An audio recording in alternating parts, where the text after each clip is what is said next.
1 ნოემბრიდან შევიდა კორუფციის წინააღმდეგ ბრძოლის შესახებ საქართველოს კანონში შესული ცვლილებები და ორი მიმართულებით გავყოფ აი ამ ცვლილებებს. Პირველი ეს არის საჯარო მოსამსახურეებისთვის დაწესებული შეზღუდვები და მეორე ეს არის საჯარო სამსახურში დასაქმებული პირები, რომლებიც შრომითი ხელშეკრულებით არიან დასაქმებულები, ხო?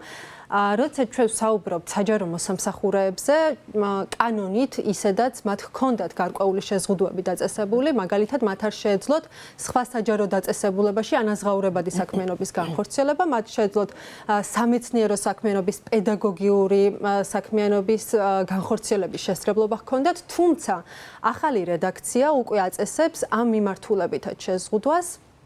კერძოდ უკვე დგინდება ხელმძღვანელი პირის მხრიდან სავალდებულო თანხმობა, რომ ამ ადამიანებმა ამ მიმართულებით შეასრულონ და განახორციელონ საქმიანობა. ეს თანხმობა არის 1 წლის ვადით მაქსიმუმ, ეს არის ერთჯერადი და თუ მაგალითად ეს დაირღვევა, ამასაც მოჰყვება შესაბამისი სანქციები, რაზეც გავამახვილებთ ყურადღებას, ხო?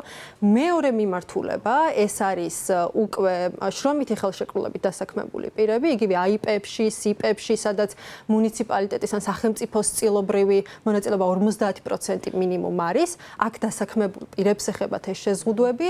ამ შემთხვევაში მათ შეუძლიათ კერძო სექტორშიც დასაქმება, რა თქმა უნდა, თუმცა აქაც დგინდება უკვე სავალდებულო ნებართვა. ეს იმას ნიშნავს, რომ ადამიანები, რომლებიც მუშაობენ ასეთ საჯარო უწყებებში და იღებენ იქიდან ხელფას, მათ თუ კერძო საქმიანობის განხორციელება მოუნდა და იქიდან დამატებით შემოსავალს იღებენ, აქაც უკვე სავალდებულო ხდება თანხმობა.